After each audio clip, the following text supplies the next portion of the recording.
সকাল হতে না হতেই খাওয়ার টেবিলে থাকে আমাদের আলু।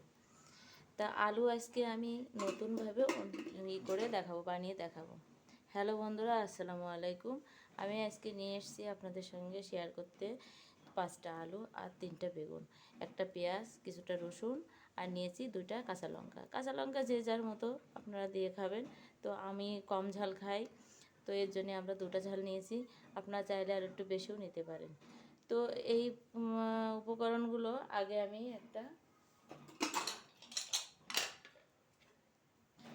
এখানে নিয়েছি একটা প্রেসার কুকার। তো প্রেসার কুকারের ভিতরে আমি সবগুলো এক এক করে দিয়ে দেবো।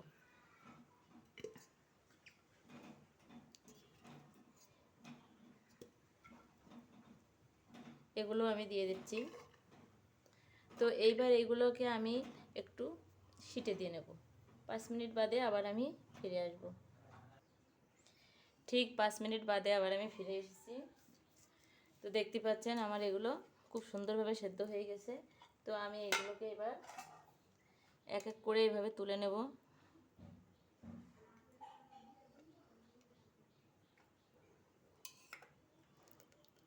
এভাবে পানির ভিতরেতে আমি সবগুলো তুলে নিচ্ছি। আমি এবার সবটাকে তুলে নিয়েছি। এবার আমি একটা ছুরির সাহায্যে এভাবে কেটে নেব।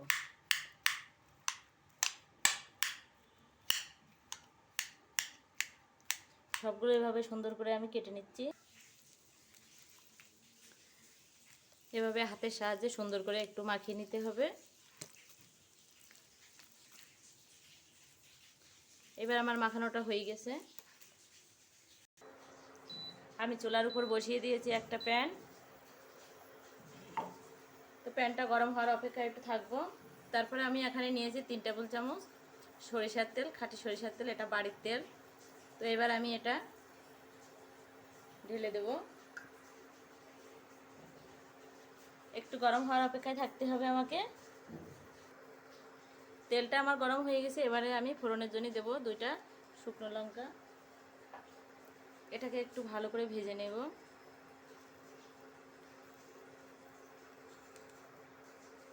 আর দিয়ে দেবো এতে আমি 1 চামচ গোটা জিরে।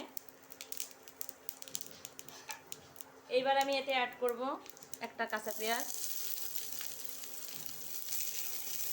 পেঁয়াজটাকে একটু ভালো করে নেড়ে নিতে হবে। কাঁচা গন্ধটা যাতে না থাকে একটু বেশি করে নাড়াচাড়া করে নিতে হবে।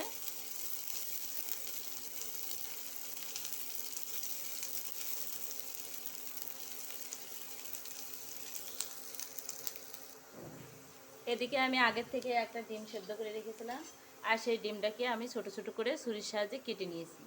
তো এবার আমি ডিমটা এর ভিতরে দিয়ে দেব।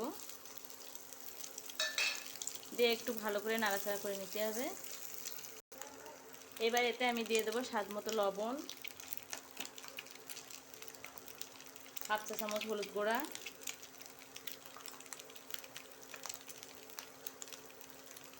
1/2 চা চামচের কম একটু শুকনো লঙ্কা।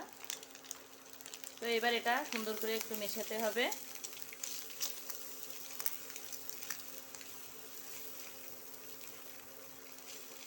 এবার এতে আমি অ্যাড করব সেই মেখে রাখা ভর্তাটা।